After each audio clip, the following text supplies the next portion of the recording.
नमस्कार, आप मुझे देख रहे हैं MNS न्यूज लाइव पर। आइए देखते हैं आज की खास खबर। जनवरी में स्कूल शुरू होने की उम्मीद है। स्कूल अभी तक कोरोना के कारण शुरू नहीं हुई है। ऑनलाइन शिक्षा की ओर रुख करने की आवश्यकता नहीं थी, क्योंकि इससे शैक्षणिक असमानता पैदा होने की संभावना है। शिक्षा सार्वभौमिक होनी चाहिए और सभी को समान शिक्षा मिलनी चाहिए। अमीर और गरीबी के बीच असमानता को रोकने के लिए वीडियो कॉन्फ्रेंसिंग के जरिए मुख्यमंत्री उद्धव ठाकरे, शिक्षा मंत्री वर्षा गायकवाड़ और पर्यावरण मंत्री आदित्य ठाकरे के साथ 5 से 6 बैठक की है। इसके लिए एक नई नीति की जानी चाहिए। सभी को 100% शिक्षण मिलना चाहिए। अमरावती बोलते हुए राज्य मंत्री बच्चू कडू ने कहा, हमने मुख्यमंत्री को गर्मी की छुट्टी रद्द करने और जनवरी से स्कूल शुरू करने के निर्देश दिए हैं।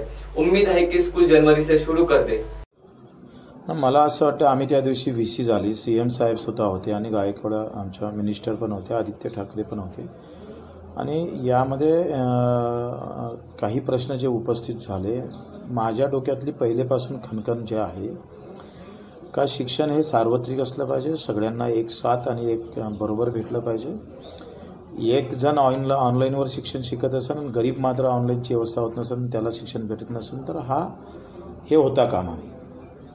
गरीब आणि श्रीमंत याच्यातून शैक्षणिक विषमता निर्माण झाली नाही पाहिजे, हा पहिल्यापासून माझा मुद्दा आहे। मी मुख्यमंत्री महोदय उद्धवजी ठाकरे साहेबांना सुद्धा VC मध्ये तेच सांगितलं का ज्याला ऑनलाईन शिक्षण भेटत नाही किंवा त्याची ते व्यवस्था नाही आहे, याच्यासाठी काय धोरण आहे, त्यासाठी आम्ही काय करणार आहोत। मग एक जण पहिला दुसरा तिसरा वर्ग चॅप्टर शिकणार आणि दुसरा काहीच शिकणार नाही, तर ही विषमता जर वाढत असेल तर याला जबाबदार कोण हे पकडलं पाहिजे।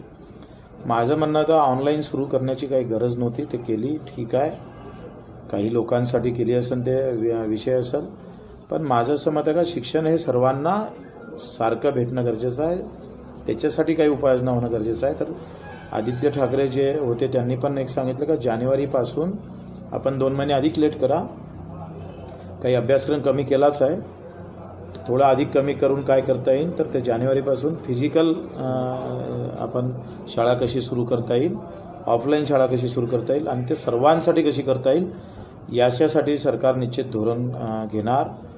उद्धवजीनं या बाबतीत मला वाटतं 5 ते 6 वेळा आमच्या VC घेतलेले आहे। त्यांनी याबद्दल हे पण दुःख खंत पण व्यक्त झाली की आपण सर्वांना शिक्षण देता आलं पाहिजे आणि 100% सर्वांना शिक्षण देता येईल अशा प्रकारचं धोरण निश्चितच सरकार आणल्याशिवाय राहणार नाही, अशी वस्तुस्थिती आहे आणि ते आणलं तरच मग ते बरं होईल असं माझं तरी मत आहे। साधारण आम्ही त्या दिवशी VC मध्ये बसले असताना आदित्य ठाकरे जे आहे त्यांनी हा विषय मांडला, त्यांनी हा चांगला सुझाव दिला होता।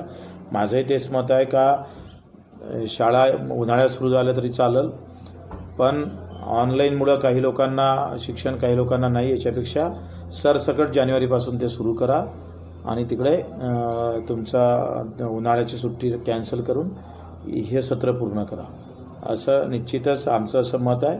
आता सरकार कसं धोरण घेतं, राज्यमंत्री म्हणून मला मत व्यक्त करता येतं, धोरण ठरवताना अगदी ते कॅबिनेटपर्यंत जातं आणि कॅबिनेट त्याला मंजुरात देतं। निश्चितच मला वाटतं सार्वत्रिक आणि सगळ्यांना शिक्षण हे धोरण निश्चितच स्वीकारेल सरकार, अशी मला आत्मविश्वास आहे। अब आप हमारे चैनल को ऐप पर भी देख सकते हैं। प्ले स्टोर में जाकर MNS हिंदी लिखें और ऐप डाउनलोड करें। साथ ही साथ आप हमारे फेसबुक पेज को भी लाइक कर सकते हैं और उन पर भी खबरें देख सकते हैं। लिंक ट्विटर, हाइक और इंस्टाग्राम पर भी आप हमारी खबरें देख सकते हैं। आप हमारे चैनल को यूट्यूब पर भी देख सकते हैं और इसे यूट्यूब पर सब्सक्राइब करना बिल्कुल भी ना भूलें। फिलहाल वक्त हो चला एक ब्रेक का। ब्रेक से लौटने के बाद देश और दुनिया की तमाम बड़ी खबरें देखने के लिए बने रहें MNS न्यूज लाइव के साथ। नमस्कार।